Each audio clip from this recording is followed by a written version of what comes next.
Hello everyone, आप सभी लोगों का स्वागत है हमारे उपल मोइन अकेडमी चैनल पे। मेरे प्यारे दोस्तों, मैंने कल स्टडी की थी कि आप लोगों को मैंने लेक्चर 26 में प्रेजेंट इंडेफिनिट पैसिव वॉइस किया था। उसमें क्या किया करवाया था मैंने आप लोगों को, बाय वाले सेंटेंस को किया था कि बाय मैंने क्या मतलब होता है, के द्वारा, यानी किस टाइप के क्वेश्चन कि भाई किसी के द्वारा, यानी पैसिव वॉइस में के द्वारा।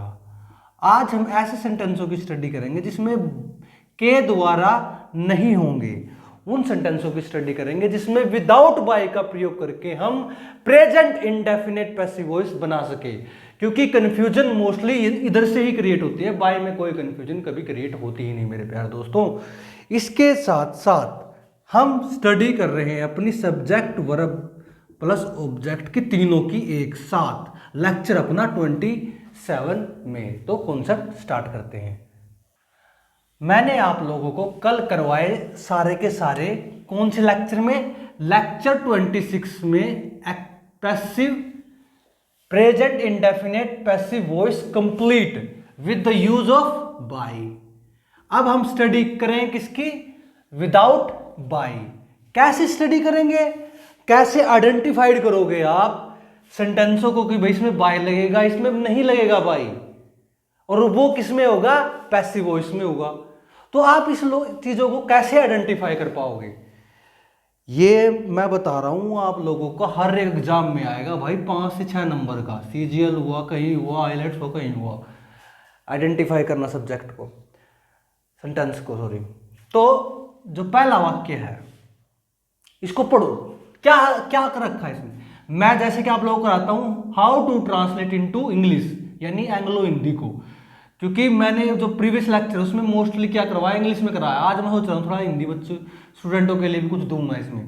तो फर्स्ट, लड़का पढ़ाया जाता है। नंबर 1, किताबें छापी जाती हैं। नंबर 3, लड़के पढ़ाए जाते हैं। और कल मैंने क्या करवाया था आप लोगों को बाय में, कि भाई लड़के शिक्षक के द्वारा पढ़ाए जाते हैं।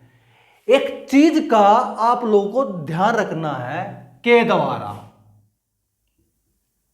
के द्वारा। जब भी आप के द्वारा वाले सेंटेंस आएंगे आप लोगों को, और इसके साथ साथ जिस भी सेंटेंस में जाता, धातु के साथ, धातु के बाद जाता आता है, जाता यानी कर्ता प्लस में धातु, धातु के बाद क्या आ जाता है, ई जाती है, ए जाते हैं, और क्या हो, सामान्य वर्तमान हो।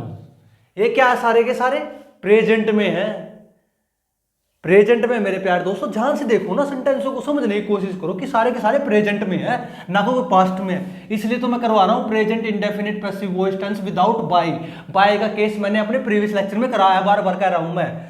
जब के द्वारा आएगा, के द्वारा, तो बाय का इस्तेमाल होगा मेरे प्यारे दोस्तों, और जाता भी होगा उसके साथ। ये भी सेम टू सेम होगा जैसे कि लास्ट का सेंटेंस, लड़के शिक्षक के द्वारा पढ़ाए जाते हैं, सेम टू सेम है। लेकिन इसमें कहीं द्वारा का कोई से भी सेंटेंस में मेंशन तक भी नहीं है भाई, लेकिन जाता है, ये कॉमन है, जाता है, जाती है, जाता है, ठीक है। इसके लिए मैं आपको कुछ स्पेशल मेंशन कर रहा हूं भाई। तो के द्वारा में क्या होगा, बाय का इस्तेमाल होगा। लेकिन यदि के द्वारा नहीं है, यदि के द्वारा इसमें नहीं है, तो सिंपल जाता जाता है, तो उसमें क्या होगा, बाय का इस्तेमाल नहीं होगा मेरे प्यारे दोस्तों। इस बात का आप लोगों को ध्यान रखना है। अब आ जाओ कॉन्सेप्ट पे, क्या याद रखना है। जब भी ऐसे वाक्यों में धातु के बाद जाने के रूप में आता है, तो हिंदी में ना जाना, हिंदी में जाना, ये जाना, मैं बार बार कह रहा हूं, ध्यान से देख लो, जाना, जाती, जाता, नहीं ई जाती है, जाते हैं, या आ जाते हैं, ठीक है ना। एक सहायक क्रिया का कार्य करती हैं। सहायक क्रिया कौन सी होती है इंग्लिश में, यानी हेल्पिंग वर्ब, यानी इज, एम, आर, वाज, वर, ये सारी क्या होती है, हेल्पिंग वर्ब होती हैं किसमें, इंग्लिश में। लेकिन ये ज्यादा हिंदी में सहायक क्रिया के रूप में कार्य करता है मेरे प्यारे दोस्तों। और यह संकेत देता है, क्या संकेत देता है, कि क्रिया का रूप किसमें होगा, यानी क्रिया का रूप यानी फॉर्म ऑफ वर्ब क्या होगी आप लोगों की, फॉर्म ऑफ वर्ब क्या होगी आप लोगों की, मैं बार बार मेंशन कर रहा हूं, फॉर्म ऑफ वर्ब आप लोगों की होगी पैसिव वॉइस। और पैसिव वॉइस में आप लोगों को क्या याद रखना है, वर्ब ऑलवेज थर्ड फॉर्म में होगी। किस में होगी बेटा, थर्ड फॉर्म में होगी, वर्ब की थर्ड फॉर्म का ही इस्तेमाल होगा जब आप ट्रांसफर करोगे पैसिव वॉइस सेंटेंस में। और मैं क्या समझा रहा हूं आप लोगों को, passive voice, only passive voice.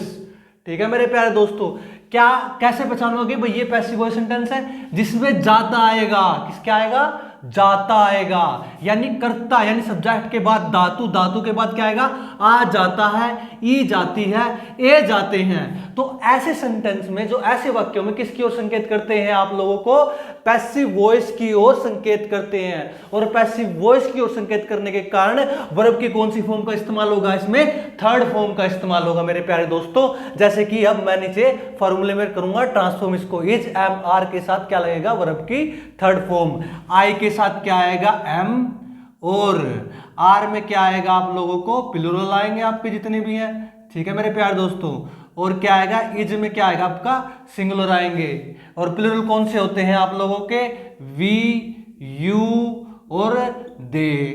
और सिंगुलर क्या होते हैं आप लोगों के, ही, सी और इट मेरे प्यारे दोस्तों।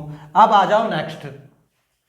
अब देखो कि भाई आप लोगों को मैंने जैसे आप लोगों को बताया कि जाना केस पैसिव वॉइस होता है और वर्ब की थर्ड फॉर्म आती है। अब इंग्लिश में ट्रांसफॉर्मेशन कैसे करोगे आप इसका, सब्जेक्ट इज एम यानी is are, past participle means verb की थर्ड फॉर्म, यानी प्रेजेंट सिंपल में सेंटेंस हो, जब प्रेजेंट सिंपल में हो और इज एम आर के बाद वर्ब की थर्ड फॉर्म का इस्तेमाल हो रहा हो, यानी इसका मतलब क्या होगा कि वो सारे के सारे केस किस में है बेटा, पैसिव वॉइस में है। ठीक है, क्योंकि जाना क्या संकेत करता है, पैसिव वॉइस की ओर संकेत करता है। मैं बार बार बोल रहा हूं, जाना में किसकी ओर संकेत करता है, पैसिव वॉइस की ओर संकेत करता है। जिसमें के द्वारा होगा बाय का इस्तेमाल होगा, जिसमें के द्वारा नहीं होगा तो बाय का इस्तेमाल नहीं होगा। और इसमें के द्वारा कहीं नहीं है हमारे तीनों सेंटेंसों में, तो बाय का इस्तेमाल नहीं होगा, केवल वर्ब की थर्ड फॉर्म का ही इस्तेमाल होगा। और ये कौन से सेंटेंस सारे के सारे पैसिव वॉइस, एक्टिव वॉइस कौन सा, कोई सा भी नहीं है भाई इनमें, सारे के सारे क्या है, पैसिव वॉइस। ठीक है, तो ए बॉय इज टॉट पहला हो गया, किताबें छापी जाती हैं, बुक्स आर प्रिंटेड, लड़के पढ़ाए जाते हैं, बॉयज आर टॉट। उसके बाद मैंने जानबूझ के दो ही सेंटेंस लिखे हैं ताकि आप समझ सको कि भाई क्या ऐसे ट्रांसफॉर्मेशन होती है। A boy is taught by a teacher, a book is written by an author. तो लड़के शिक्षक के द्वारा पढ़ाए जाते हैं, किताबें लेखक के द्वारा लिखी जाती है।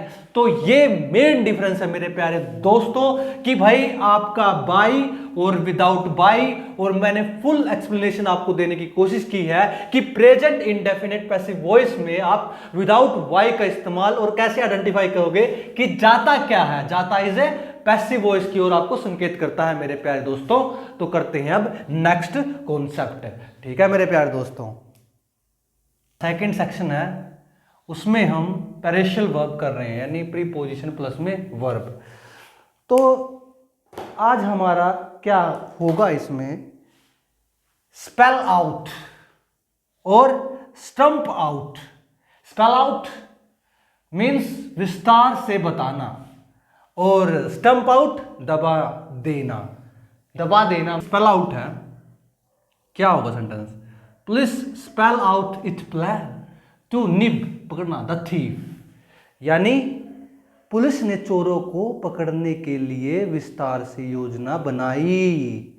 स्टंप आउट यानी दबा देना, दबा देना, दबा देना मीन्स कि भाई सरकार ने विरोधियों को दबा दिया, यानी the government stump out the rebellion.